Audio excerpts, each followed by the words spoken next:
So welcome everyone to Health New England's Medicare Made Easy. Today we're going to be presenting the A, B, C's, and D's of Medicare. My name is Carla Figueroa. I'm one of Health New England's Medicare plan specialists, and I'm also a licensed health insurance representative in the state of Massachusetts. And we welcome you this afternoon. This presentation takes about 1 hour. You are muted. There is a Q&A box located either on the top or the bottom of your screen. Please feel free to jot down any questions as I go along in the presentation. And remember, every question is important when it comes to Medicare. And I will be addressing all of the questions at the end of this presentation that we can review. So we're going to go ahead and get started. We're going to first speak about original Medicare. What is Medicare? Well, Medicare is a federal health insurance program for people age 65 and older, people under age 65 who have certain disabilities, and people of all ages who are diagnosed with end-stage renal disease. You automatically receive Medicare when you're diagnosed with ESRD. There are two parts to original Medicare. There is Part A, which helps cover all of your inpatient care, whether it's in the hospital, skilled nursing, skilled rehab, or hospice, and some home health care. Your Part B helps cover all of your outpatient services, like when you go to your doctors or your specialists, even outpatient surgery, if you're getting lab work. So anytime you receive care where you're going in and you're coming out, that is considered outpatient, and that is what Part B under original Medicare, that's what covers you. Taking a little bit of a deeper dive into the benefits under original Medicare. So if someone decides that they only want original Medicare, as I mentioned earlier, the Part A covers your inpatient services. Most people do not pay a monthly premium for Part A when you or a spouse have paid Medicare taxes while working, at minimum 10 years. How do the benefits work under Part A? How they work is original Medicare has what they call a 60-day benefit period. During that 60-day benefit period, which would start the first day you're actually admitted into a hospital, that starts day one. And you have a deductible responsibility. This year, it is $1,600.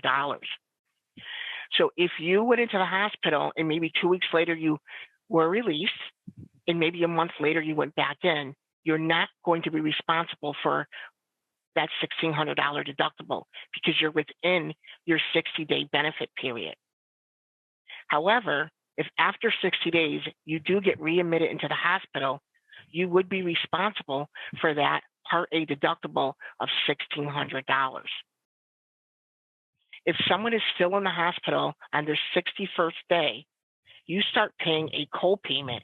And as you can see below, it says $400 per day for days 61 through 90.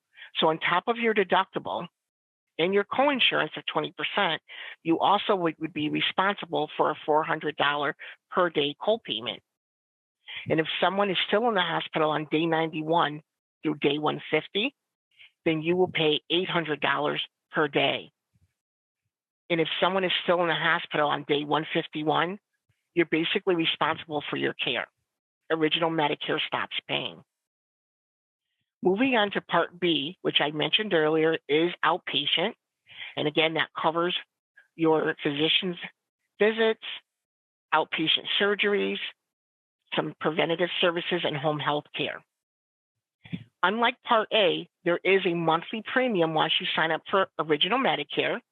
There is a monthly premium of $164.90 each month. But keep in mind, this dollar amount, that is the basic, the $164.90 this year. But if you do have an annual gross income of over $97,000, you will pay more. We're going to go into that in the next slide a little bit more. How does these services work under original Medicare Part B? Well, there is a deductible. The deductible this year for Part B is $226. Once you've met your deductible, Medicare will then come in and pick up 80% of that balance, and you would be responsible for 20%. For the preventative services that Medicare does cover, that would be covered for you at 100% under original Medicare. So this is a Part B premium calculator, and you can actually find this calculator on Medicare.gov, which is a very good resource. If you just type in the search engine, Part B premium, you will get a chart. And the chart does change every year. So it's important for you to check if you're thinking about in the future to retire, just know that these numbers are going to change. All the numbers I'm giving you today could change under original Medicare. So it's important that you realize that. So during this period, your yearly income for 2021 and 2022, here you're just seeing if you file an individual tax return, if this is your income amount, you want to just go over, and this is what's going to tell you what your Part B premium. Now, Medicare will actually, or I should say Social Security would actually re-review this information every 2 years. So they will adjust your Part B premium if your income has been adjusted. So this is the calculator that you would use to determine if your income is over $97,000. We're going to talk now about adding on additional coverage, what your free options are. We're going to go through each of these carefully, but we're just going to kind of give you a highlight of the 3 choices that you have. If someone says they do not want to buy additional medical coverage, either a supplement plan or a Medicare Advantage plan, that's fine. Medicare does not say that you have to join a Medicare plan. But the one thing you want to make sure is that you add on prescription drug coverage, because Medicare does not provide prescription drug coverage to you like your medical coverage for Part A and Part B. You actually have to go and purchase a standalone prescription drug plan from a private insurance company who's contracted with Medicare to offer a prescription drug plan. These are actually called standalone Part D prescription drug plans. And again, another good resource would be Medicare.gov, where you could actually put in your zip code, and Medicare will bring up all of the plans that are available to you with some very general information, but you can also go in a little bit further and you can go out to the plan's website. You also, if you want to, you could add on a Medicare supplement plan, also known as a Medigap plan. And Medicare supplement plans, they pay after original Medicare pays. So as I mentioned on the first slide about having deductibles and co-insurance or co-payments, supplement plans will come in after Medicare has paid first, and they'll pick up those leftover balances. Again, depending on which plan you choose and what you're eligible for. And we'll get into that a little bit later. With supplemental plans, it's important that you also enroll in a separate prescription drug plan. Medicare supplement plans do not come, they're not built-in prescription drug plans. So you want to make sure that you also enroll in a separate prescription drug plan. Your other option would be is to enroll in a Medicare Advantage plan known as the Part C of Medicare. Medicare Advantage plans, they take over for original Medicare. Therefore, you only would use your Medicare Advantage ID card that you will receive once you enroll. With these plans, they're going to cover your Part A as well as your Part B, and your prescription drug coverage is tied into these plans, so you don't have to go out and buy a separate prescription drug plan. So we are going to talk a little bit deeper into these options, but we're going to first talk a little bit more about Part D, prescription drug coverage. With Part B, as I mentioned, you do have to go out and purchase a separate prescription drug plan. And Part D is offered to everyone who's Medicare eligible. There are 2 ways that you can enroll. You could enroll, as I mentioned earlier, in a standalone prescription drug plan. And this would be for someone perhaps who does not want to enroll in a Medicare plan, they just want to keep original Medicare, you would want to make sure, like I mentioned earlier, that you enroll in a standalone prescription drug plan.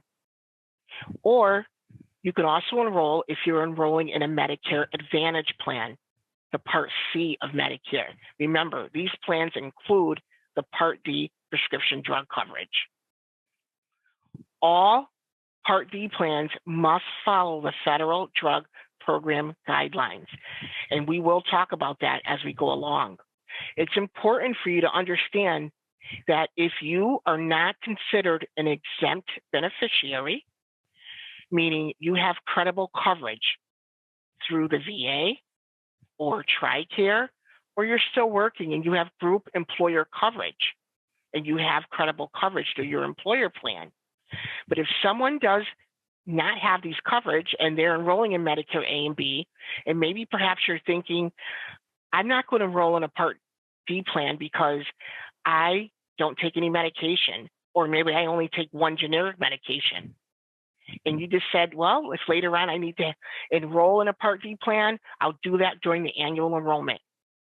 Keep in mind that Medicare says that if you do not enroll in a prescription drug plan when you become eligible or you lose employer group coverage, and later on you decide you want to enroll in a prescription drug plan, you may receive a late enrollment penalty. And we'll talk about that in the next couple of slides.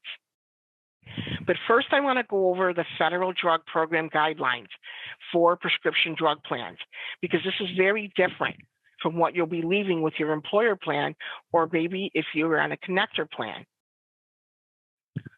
So there are 4 phases to the federal drug program guidelines. The first phase is there can be a deductible as high as $505. That's what it is for this year.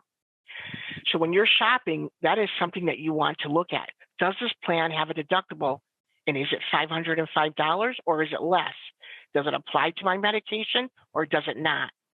That's one thing that you want to make sure that you check on, because this is money that is coming out of your pocket. The next phase is called the initial coverage. And this is a spending limit that we refer to that you have when you enroll in a prescription drug plan. So whether it's starting during the middle of the year, sometime during the year, or you've already on Medicare, it will start on January 1st over again. And again, these numbers can change from year to year, but this is what they are for 2023. So the spending limit that you have is $4,660 this year. So if you have a deductible, you're going to pay your deductible first, and then you'll go into paying a co-payment. But the insurance company actually has their negotiated price for the particular medication that you're filling. So as an example, if I were someone that took, we'll say, a brand medication, and that brand medication's cost was $400 with Health New England, maybe I've already met my deductible, if I have one, and I've paid my co-payment, but Health New England's negotiated price for that medication is $400. The actual cost of the medication, that is what's being deducted from your spending limit of $4,660. So it's the total cost of the medication that's deducted from your spending limit. So as time goes on, depending what medications you take, what the cost is, as you're going along throughout the months of the year, if someone reaches $4,660 in pharmacy costs, they fall into the third phase called the coverage gap, where you'll stop paying a co-payment and you'll start paying a 25% co-insurance of the actual cost of the medication, whether it's brand or generic. So my $400 medication that I was paying a co-payment, I'm now going to be paying 25% of the cost of that medication, which would mean I'd be paying $100. In order to get out of the coverage gap, the final phase is actually called catastrophic coverage, where you have paid out of your pocket $7,400. So every time you're reaching into your wallet, whether it's for your deductible, during the initial coverage when you have co-payments, if you reach the coverage gap and you start paying 25%, for the cost of your medications, that adds to total $7,400. And then for the remainder of the year, your cost for generics would be $4.15 or $10.35 for all other drugs or a 5% coinsurance, whichever is greater. You're probably wondering, how am I going to know where I'm at throughout the year with my medications? We are required to send you, whether it's a Medicare Advantage plan or a standalone prescription drug plan, we're required to send you out each month an explanation of benefits showing what you filled from the previous month, all of your medications, what your cost was, what the health plan's negotiated price was for your medications. And during that time, you'll be able to see how much you've used of your $4,660. So these are the federal drug program guidelines that every single plan, individual Part D plan, that we must follow, as well as the retiree. So as I mentioned a few pages ago about the late enrollment penalty that may apply. And as I mentioned, if you don't enroll in a prescription drug plan when you're first eligible to do so, and later on you decide that you want to enroll in a prescription drug plan, which you can do during the annual enrollment, but just know Medicare is going to be asking, where were you from the time frame that you should have had a Part D plan up until now? If you truly did not have a prescription drug plan, then the penalty is equal to 1% of the national average of prescription drug plans. So they'll take the number of months that you were not insured with a prescription drug plan, they times it by the national average. And this year, the national average is about $34. So it would be 34 cents times, we'll say 12 months. Maybe you went 1 year without it. And that is your penalty. And then that penalty amount is then tacked onto your monthly Part D premium every single month for the rest of your life. So it's very important that you enroll in a prescription drug plan when you first become eligible. Again, if you are someone who has credible insurance through an employer, TRICARE, Indian Health Services, or the VA, then you have credible coverage and you do not have to enroll in an additional prescription drug plan unless you choose to do so. So now we're going to talk about Medicare supplement plans, also known as Medigap plans. And as I mentioned, with these plans, you will carry your Medicare red, white, and blue card along with your ID card that you'll receive from your Medicare supplement plan. You can join a Medicare supplement plan as long as you're entitled to Medicare Part A and enrolled in Part B. And keep in mind, you must continue to pay your Part B premium to Social Security. You also may be eligible if you're under the age 65 and you do not have end-stage renal disease. As I mentioned, Medicare is your primary insurance. They pay your medical bills first, and then your Medicare supplement carrier is your secondary insurance. So the supplement plans, also known as Medigap, think about their names. They supplement or fill in the gaps of where Medicare says is your responsibility. Again, you want to make sure you're understanding what plans that you are purchasing. In the state of Massachusetts, there were only 3 supplement plans, and 1 out of those 3 is a grandfather plan, so it's not even offered to everyone. And we'll talk about that a little bit later. With Medicare supplement plans, you have a pretty substantial provider network because you can see any doctor throughout the U.S. and U.S. territories that accepts original Medicare. So if you wanted to see a doctor in Texas, you can do that as long as that doctor accepts Medicare. Keep in mind that with supplemental plans, you have to still enroll in a standalone prescription drug plan because they're not included. Medicare plans only cover what original Medicare covers. So if you receive a benefit, and as an example, I will tell you, if you have a routine eye exam, Medicare does not cover routine eye exams. They will cover if you have a medical condition like glaucoma, or you wake up and you have pink eye, or any medical condition that will be covered. But as far as the routine eye exam, Medicare doesn't cover routine eye exams. So if you were to go to your doctors and they bill Medicare, Medicare would deny that claim, saying it's not a covered service. Therefore, your supplement plan would also deny it. Supplement plans, as I like to refer to, they're the caboose. They only follow original Medicare. Medicare is your main train, and the supplement plan is your caboose. So if Medicare covers a service, the supplement plan is going to cover it as well. When your doctors need to get a prior authorization for services, they're going to call original Medicare. And as long as Medicare approves that service, then you're all set. Your supplement plan will also cover that service as well.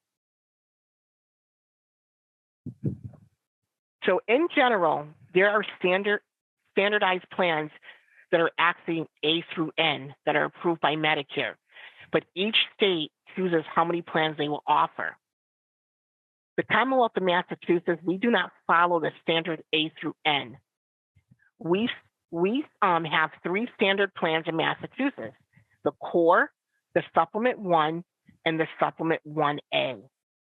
The Supplement 1 is a grandfathered plan, and those plans are only offered to those retirees who are eligible for Medicare, meaning they turned 65 prior to January 1st of 2020. So if you are someone that turned 65 after January 1st of 2020, the supplement plan will not be available for you to purchase. The Core or the Supplement 1A would be available to you. So here we're giving you a chart of the 3 benefits so you know what the differences are. Here to the left, you're seeing the basic benefits that are included, and then you're seeing the 3 different plans in Massachusetts. So as you can see, remember I talked about the Part A deductible, which is a benefit period of 60 days, and that deductible was $1,600. If you are someone that's enrolled in the Core plan, you would pay that deductible. The plan will not cover that for you under the Core plan. Skilled nursing co-payments. In general, Medicare does cover you at 100% for the first 20 days. But if you are still in skilled nursing on day 21 through day 100, then there is a $200 co-payment responsibility. And the Core plan would not cover that for you. You would be responsible for those co-payments. And lastly, the Part B annual deductible, which I mentioned this year is $226. You would also be responsible for that deductible. This Core plan basically covers your 20% coinsurance responsibility. The Supplement 1A will give you a little bit more coverage, and that plan will pick up your deductible for inpatient of $1,600, and it will also cover you for co-payments for days 21 through 100 in the skilled nursing. This plan, you will be responsible for your Part B deductible. The Supplement 1 plan picks up both deductibles for Part A as well as Part B, and it will also cover skilled nursing co-payments for days 21 through 100. Wellness reimbursements and additional plans, benefits rather, they vary by the plan that you select to enroll in. And there's also a premium discount that the state allows insurance companies to offer a discount for newly eligible enrollees with Medicare A, or maybe you've had A and now you're enrolling in Part B, then you may be eligible to receive a discount for up to 3 years of the base rate of the plan that you choose to enroll in. All Massachusetts Medicare supplement plans, they cover you for the same set of core benefits. And these core benefits include inpatient hospital care. It covers Medicare Part A coinsurance, plus coverage for an additional 365 days after Medicare coverage ends. It covers the Part B coinsurance, which is at 20%. It also covers the first 3 pints of blood each year. It covers the Part A hospice coinsurance or co-payments, and any state mandated benefits that the Commonwealth of Massachusetts would mandate that we cover, they're going to cover you for those as well. Now we're going to move on to your other choice, would be the Medicare Advantage plans, known as the Part C of Medicare. And keep in mind that you don't want to join both a Medicare supplement and a Medicare Advantage. It's a choice that you make, whatever fits your needs. And we're going to get into that a little bit later, of questions to ask yourself so that you can make the right decision. So let's talk a little bit more about Medicare Advantage plans. Medicare Advantage plans take Medicare Part A and B, and usually D, prescription drug coverage, and they tie it into one plan. So when you enroll in a Medicare Advantage plan, you're only going to use your ID card from your Medicare Advantage plan. You tuck away your red, white, and blue card.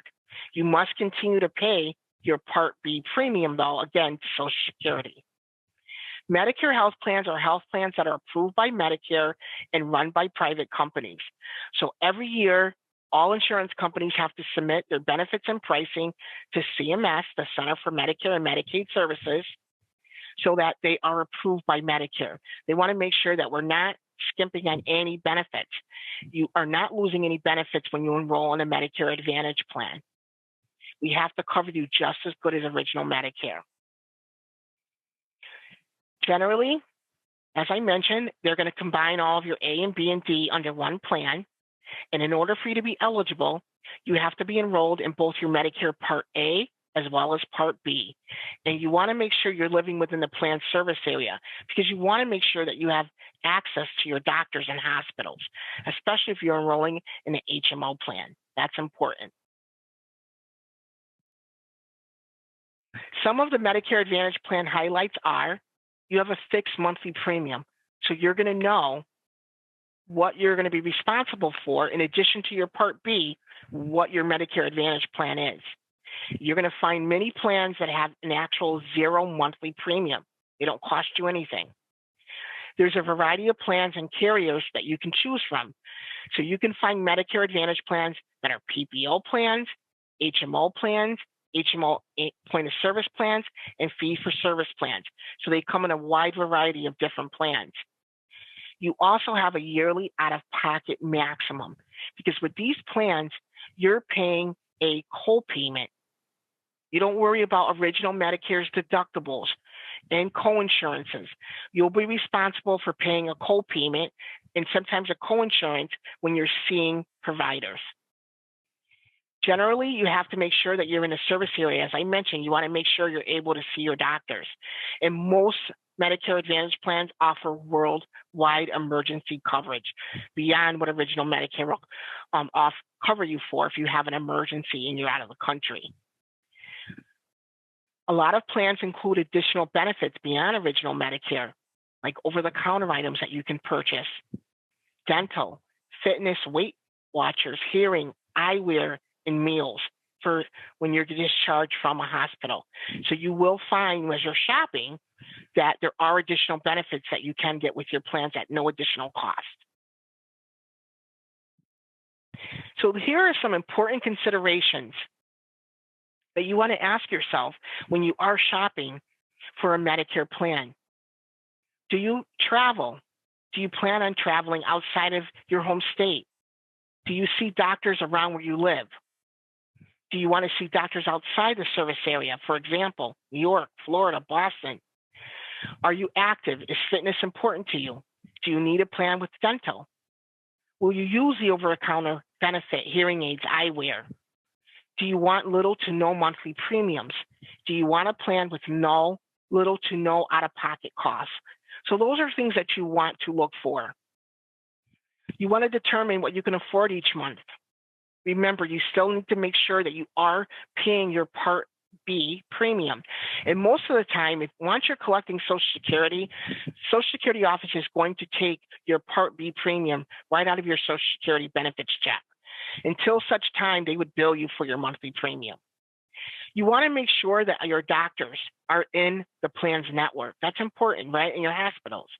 You want to make sure to look at the formulary, which is a list of your medications. And if you really like your pharmacy, is your pharmacy included in their preferred network? Look at the additional benefits and think about customer service. So give the insurance companies a call and see what type of service you're going to be looking at. That will be very important to you as well. When and how to enroll in Medicare. So signing up for Medicare, you can sign up for Medicare by contacting Social Security, or you can go online to ssa.gov. If generally you want to start this process 60 to 90 days before you want your Medicare Part A and B coverage to begin, you will automatically be signed up if you're already collecting Social Security or Railroad Retiree Board benefits already. So you will automatically be enrolled. Medicare will enroll you. But if you're someone that's not yet collecting, you want to make sure that you initiate that enrollment process. If you are going to be enrolling in Medicare Parts A and B for the first time, you can actually start that process 3 months before your 65th birthday. You have the month of your 65th birthday, and you have 3 additional months after your 65th birthday to also enroll in Medicare. You may also be able to delay enrolling in Part B if you have credible employer group coverage through your employer. And that's very typical. So we're going to go over that right now for you. So at the top on this chart, it's just letting you know what the enrollment period is. So there's the initial enrollment period, the general enrollment period, the special enrollment period, the annual enrollment period, and then open enrollment. So if you look to the left, you're seeing what is this for? The initial enrollment period is those who are enrolling in Medicare A and B, okay? The general open enrollment period is for those who are enrolling in Medicare's Part A and B that have missed their enrollment period. And then special enrollment periods, those are for folks who are maybe retiring beyond age 65. As you can see down here where it says, is this for me? So your special enrollment period would be if you're someone who's covered under an employer and now you're going to be retiring. Are you moving to a new service area? Maybe you're already on Medicare, but now you've decided maybe to move closer to family. So you're moving out of state. Or if you're losing or gaining Medicaid. So here you want to look at the enrollment period. What is it for? Is this for me? And when can I enroll? So let's talk about that because that's important. We're going to first start off, I'm going to kind of jump around a little bit. The special enrollment period, because that's the most popular when people are losing employer coverage because they're retiring from their employer. That's a special enrollment period. Loss of employer coverage, you have an 8-month window from termination of an employer coverage to enroll. Now, most people don't wait 8 months. They usually want to coordinate when they're going to be retiring and losing employer benefits. They want to make sure they get enrolled in A and or B if they haven't already, and start that the first of the month and start their plan at the same time. Going back to the initial coverage election period, this is, again, as I mentioned, when you're someone that's newly eligible for Medicare A and B, you can start it 3 months before your 65th birthday. You can also enroll the month of your 65th birthday, and you have 3 additional months thereafter. So this is a 7th month enrollment period. The general enrollment period is for someone, as I mentioned, if you miss your enrollment period. It's from January 1st through March 31st of each year. And the enrollment will be effective the first of the month following your enrollment. So if I missed my initial enrollment period for whatever reason, I would have to wait for January 1st would be the first date I could start to go to Medicare, Social Security, to enroll in my Medicare Part A and or B, and then they would start it for February 1st. So that's the first 3 months of the year. We've already talked about special enrollment periods. And then once you're on Medicare, there's the annual enrollment period. And the annual enrollment period is really every year from October 15th through December 7th of each year. And this is where you can pretty much do anything you like. You can move from a Medicare Advantage plan. Maybe you decide you want to go to a supplement plan, or maybe you want to move from a supplement to a Medicare Advantage, or you didn't enroll in prescription drug coverage, and now you want to enroll in prescription drug coverage, or even perhaps go back to original Medicare and enroll in a separate prescription drug plan. This is the annual enrollment where you can do pretty much anything. And whatever changes you make will start on the first of the new year. And then the open enrollment period, this is every year for those folks who are on a Medicare Advantage plan. Medicare gives you one last opportunity from January 1st through March 31st of each year to make one final change where you can go from one Medicare Advantage plan to another Medicare Advantage plan. And that will be your last opportunity, unless, again, you have a special enrollment or you have to wait for the annual enrollment. So tools to help you shop. As I've been mentioning, the Medicare.gov website, this is a website that can help you shop. And you can even, there's tools that you can put in your medications to make sure your medications are covered with the plan that you're looking for. Every year, once you're on Medicare, Medicare does send out a resource guide. It's called Medicare and You. It'll have the following year each year. That's usually mailed out to you in the month of September. You can talk to myself or an insurance agent or a health plan representative or even a Shine representative through your local senior centers. Here, we're just giving you a chart of agencies, Medicare, Social Security, the State Health Insurance Assistance Program, or State Prescription Advantage. So here are the phone numbers and their websites, and this is how they can help you. So Medicare is really general Medicare questions. Social Security, how to sign up for your Medicare. The State Health Insurance Assistance Program, this is assistance with choosing a Medicare plan and completing forms that maybe you are eligible for low-income subsidy or for the state prescription and drug plans. If you do have any questions after the presentation, you can contact myself, which is here, Carla Figueroa, at 413-233-3375. I'll be more than happy to answer any questions. You can also email me at cfigueroa@hne.com. Any one of our sales team is here to help you. My manager, Sarah Fernandez, Lee, Fern, Carrie, and Michelle. This is your local sales team. You can actually phone us or even send us an email online, or you can just go online to healthnewengland.org/Medicare. We do have information on all of our plans, both Medicare and our supplement plans as well. Great talk, Carla. That's a lot of information. It is a lot of information, very overwhelming. So do not hesitate to reach out because it is a lot of information. Well, thank you for doing this today, Carla. What's the contact information just before we end the event? Sure.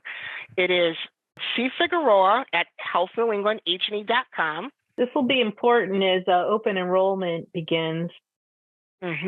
Absolutely. Yeah.